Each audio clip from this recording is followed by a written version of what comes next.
I said that I didn't mention Planned Parenthood specifically. I said they're about... You said I did, and then you just did right then. Yeah, well, what I was quoting you on, Mr. Burchett, was in your office, and you said that you made the same argument about Planned Parenthood. You've also said publicly that if you can find it in the phone book, we shouldn't be paying for it, or we shouldn't be doing it. Well, there are, like I said, there's half a dozen places in town where you can either get this free or at very low cost on a sliding fee scale. So I don't, this is just, if people want to support this organization, they should make private contributions, but it's not appropriate for taxpayer dollars. And, you know, our own citizen review panels have declined for the last 2 years to provide any funding for this organization because they didn't think it was a good use of tax dollars. Did you serve on that funding panel last year? The first year I did, but this didn't even come up for a discussion because they didn't even make it through the initial screening process. At that point, I did not have... Yes, they did, ma'am. If you want to, you're making a lot of statements, and now here the press is writing all this down, and I'm sure, you know, if you want to make your statements one at a time and we can go over each of them, I just don't, this ongoing debate is really unnecessary as far as I'm concerned. If you want to address concerns about the center, this young lady who's brave enough to come up here and try not to be berated, I would appreciate if you direct her questions to her individually. If I have a question about how the organization does their business, I'll be more than happy to speak with her. Ma'am, you've made several statements concerning them, and I'm afraid that some of them are in error. And if you want to make derogatory statements, I think it would be I'm not making derogatory statements, Mr. Mayor. It would be diplomatic of you to allow her to answer those questions. But I'm talking to you right now about funding it using taxpayer dollars and what is an appropriate use of taxpayer dollars.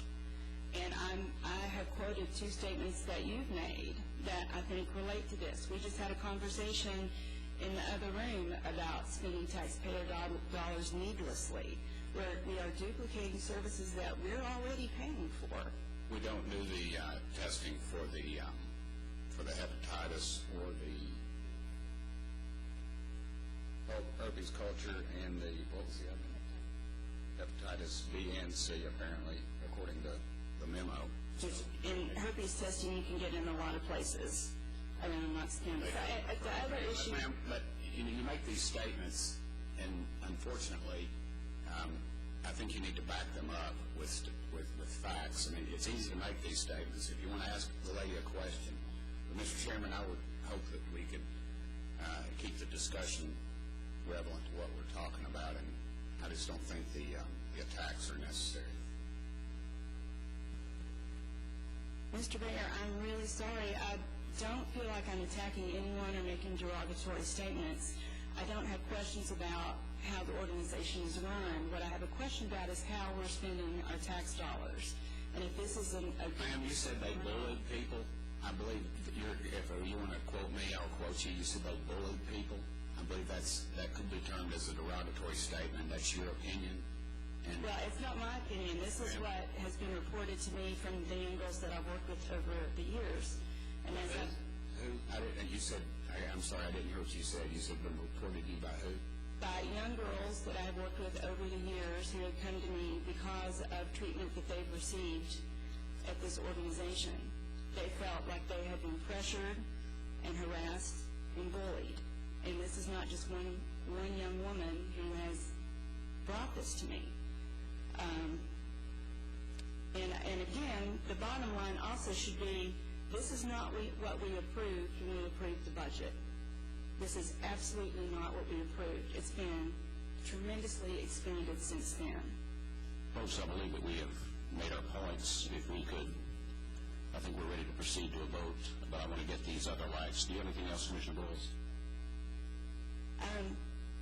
I just want to reiterate that we are already paying money through our health department for these services, and so we're actually essentially duplicating services that we're already paying for.